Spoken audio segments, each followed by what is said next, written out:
Before you send your mower off to the shop, make sure you check your facts. That's fuel, air, compression, timing, and spark. Let's go over those now. Now what I'm about to show you is going to work for pretty much all mowers that run on 2-cycle or gas. So it doesn't really matter what model you have. But the first thing you're going to check is you're going to check your fuel.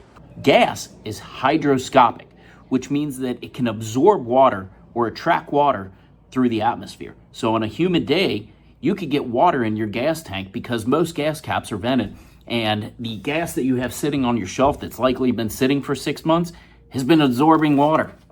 Check this out. Water is heavier than gas, so it's going to sit right down here at the bottom. And what happens? Your fuel filter is heavy and is also going to sit right down at the bottom, and it's going to be sucking that water right up into your carburetor and cause starting issues. Speaking of fuel, you're going to want to make sure that you check your fuel lines. They're going to run from your tank to your carburetor, and there's likely going to be a fuel shutoff right here to shut the fuel off. Just make sure that that isn't shut off, and make sure that you got no drainage or any cracks in your hose line. If that's all good, next culprit, it's going to be your carburetor, which sits right behind your air box. Two 10mm bolts are going to hold it in, and it's easy to pop off.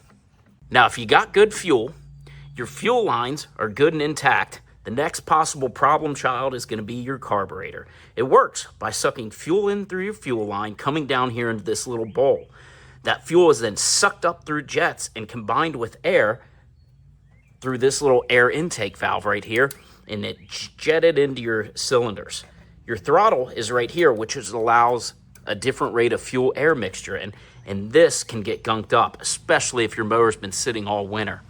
So this would be the number one problem child that's going to cause you issues if your mower's been sitting. Next, you want to check airflow. Here, check your air filter. Make sure it's nice and clean. This one's obviously a little bit dirty. I can either replace it or I can blow it out with an air compressor. Make sure you got no gunk built into your carburetor. Also, don't forget to check your exhaust.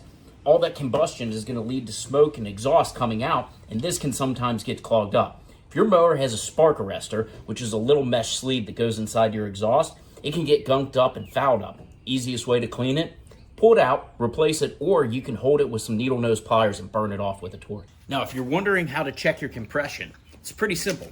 All you're going to do is pull off your top cap where your pull string goes and give this a little twist. If it's tough to spin, you probably got some compression. However, if I remove this spark plug, which is going to remove the compression, it's going to twist pretty easy. You can do it with one hand. Another problem you can face is a damaged valve cover, which is right here. Behind it, you've got two valves. As the mower's running, they move in and out, which is letting fuel mixture in and exhaust out. If this valve cover is dented, it can cause serious issue with the operation of your valves. Next up, we're going to check the spark plug. Make sure we have a good spark. You can always find your spark plug because it's got this little rubber boot right here. Just twist and pop, and then you can pick up a spark plug remover tool just like this and pop it off.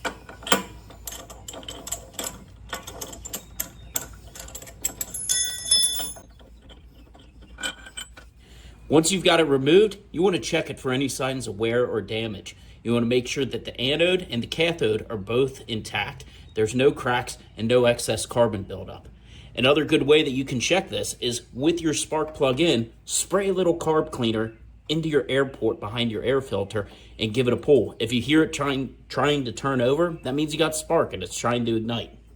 So that's it. Check your facts before you send your mower off for costly repairs. This will help you diagnose any issues you have with your mower.